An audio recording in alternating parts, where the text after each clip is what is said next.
नमस्कार, स्वागत है आप सभी का आपके अपने YouTube channel Vinod Hindi point में। आज के इस वीडियो में पढ़ने वाले हैं हिंदी साहित्य से संबंधित महत्वपूर्ण वन लाइनर प्रश्न, जो सभी परीक्षाओं के लिए बहुत ही महत्वपूर्ण है। प्रत्येक प्रश्न को आप ध्यान से देखिएगा और चैनल पर नए हैं तो चैनल को सब्सक्राइब कर लीजिएगा, वीडियो को शेयर कर दीजिएगा।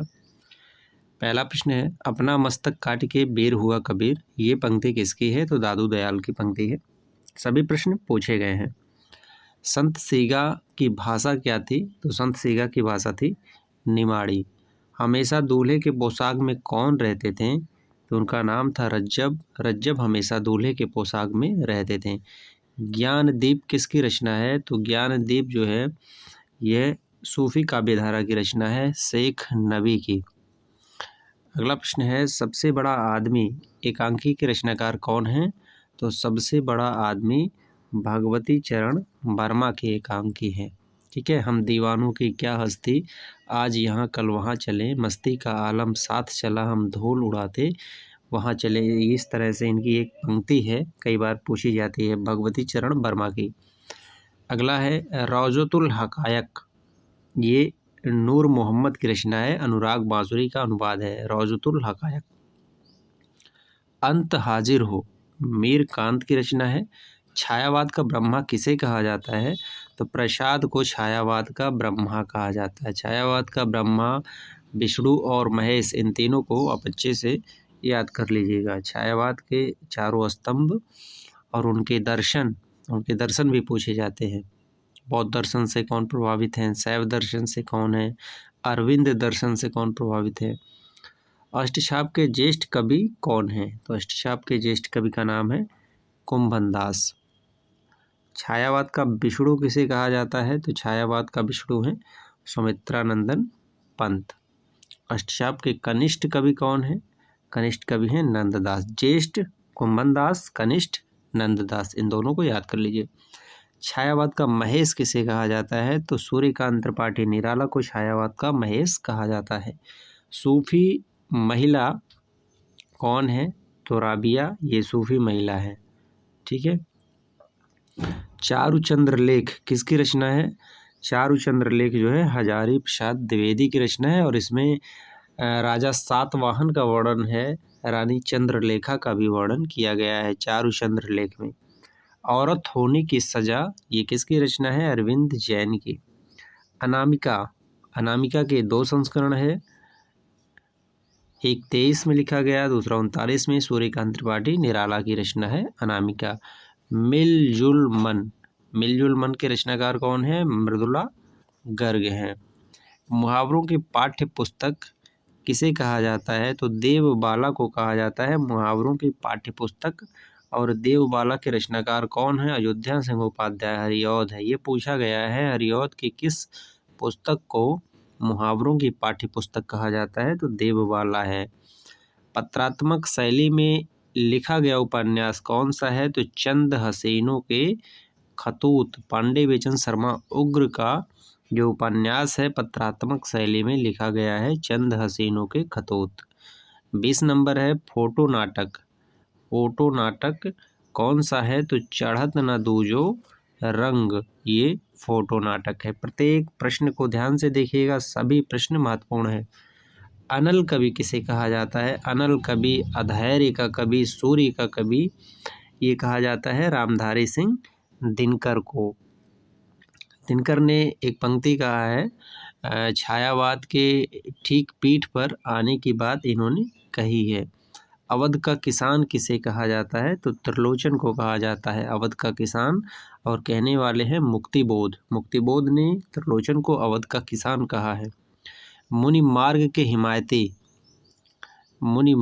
हिमायती कहे जाते हैं आचार्य रामचंद्र शुक्ल। खड़ी बोली के समर्थकों को हठी व मूर्ख किसने कहा? तो हठी और मूर्ख कहने वाले हैं जगन्नाथ दास रत्नाकर। महत्वपूर्ण प्रश्न है। खड़ी बोली के समर्थकों को हठी व मूर्ख कहकर पुकारने वाले हैं जगन्नाथ दास रत्नाकर, जिन्हें जकी के नाम से जाना जाता है। जकी के नाम से ये रचना करते थे। कठगुलाब किसकी रचना है? तो कठगुलाब जो है मृदुला गर्ग की रचना है। 26 नंबर है आओ पेपे घर चले, प्रभा खेतान की रचना है। प्रभा खेतान इस रचना को अमेरिका से लिख रही थी और उन्होंने लिखा है पेपे घर चले, यानी उन्हें गांव के घर की याद आ रही थी, तो इस पर उन्होंने कहा है आओ पेपे घर चले। ये रचना प्रभा खेतान की है। स्त्री लेखन का प्रस्थान बिंदु किसे कहा जाता है? एक बार नहीं 50 बार ये प्रश्न पूछा गया है। मित्रों मरजानी को स्त्री लेखन का प्रस्थान बिंदु कहा जाता है।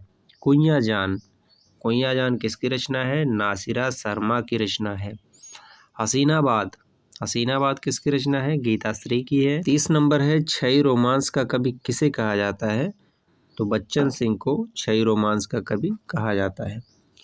31 नंबर, बहुत हमने फैलाया धर्म बढ़ाया छुआछूत का कर्म किसकी पंक्ति है? तो भारतेंदु हरिश्चंद्र की है। बहुत हमने फैलाया धर्म बढ़ाया छुआछूत का कर्म। 8 मास बीते जजमान अब तो करो दक्षिणादान किसकी पंक्ति है? तो ये प्रताप नारायण मिश्र की पंक्ति है। 8 मास बीते जजमान अब तो करो दक्षिणादान। स्नेह निर्झर बह गया रेत सा तन ढह गया। स्नेह निर्झर बह गया रेत सा तन ढह गया सूर्यकांत त्रिपाठी निराला की पंक्ति है। 34 नंबर, दिवस का अवसान समीप था गगन था कुछ लोहित हो चला हरिऔध की पंक्ति है। उनकी रचना प्रिय प्रवास से ये पंक्ति ली गई है। प्रिय प्रवास खड़ी बोली का प्रथम महाकाव्य माना जाता है। 14 सर्ग है, इससे संबंधित कई बार प्रश्न पूछे गए हैं। राधा और कृष्ण का वर्णन किया गया है।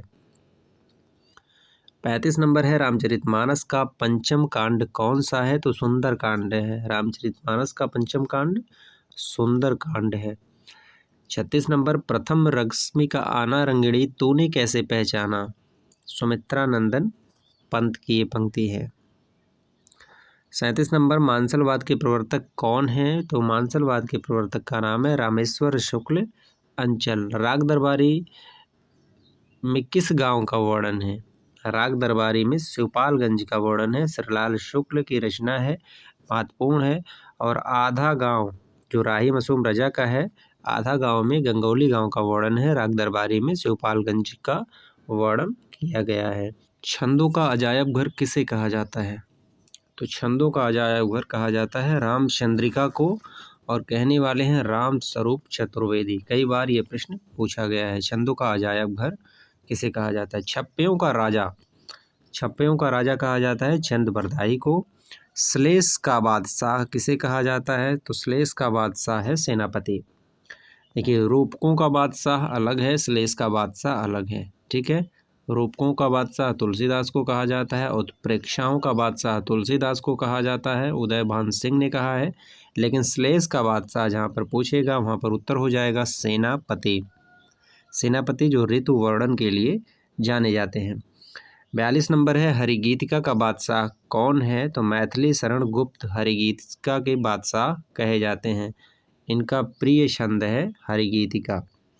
अष्टछाप के कवियों के नाम देख लीजिए। 1565 में अष्टछाप की स्थापना हुई विट्ठल नाथ जी के द्वारा, और इसमें कुल 8 कवियों को रखा गया है। कुंभन दास, कृष्णदास, सूरदास, परमानंद दास, गोविंद दास, चेत स्वामी, नंददास और चतुर्भुज दास। अब इससे प्रश्न पूछा जाता है अष्टछाप के सबसे बड़े कवि कौन है? तो वरिष्ठ कवि में आता है कुंभन दास का नाम, और कनिष्ठ कवि सबसे छोटे कवि में आता है नाम नंददास का। ये प्रश्न याद रखना है। संतन को कहाँ सीकरी सो काम आवत जात पनैया टूटी बिसर गयो हरिनाम। ये पंक्ति कई बार पूछी गई है। कुंभन दास ने अकबर के लिए ये पंक्ति कही है। अष्टछाप का जहाद जात है जाको कुछ लेना हो सुर लेओ, ये जो है सूरदास के लिए कहा गया है। इस तरह से अष्टछाप से संबंधित कुछ महत्वपूर्ण प्रश्न हैं। आज के वीडियो में इतना ही। मिलते हैं अगले वीडियो में नए प्रश्नों के साथ। वीडियो से संबंधित आपका कोई सुझाव हो तो आप कमेंट बॉक्स में ज़रूर कमेंट करें, और हाँ, चैनल पर नए हैं तो चैनल को सब्सक्राइब करें। मिलते हैं अगले वीडियो में नए प्रश्नों के साथ, तब तक के लिए नमस्कार।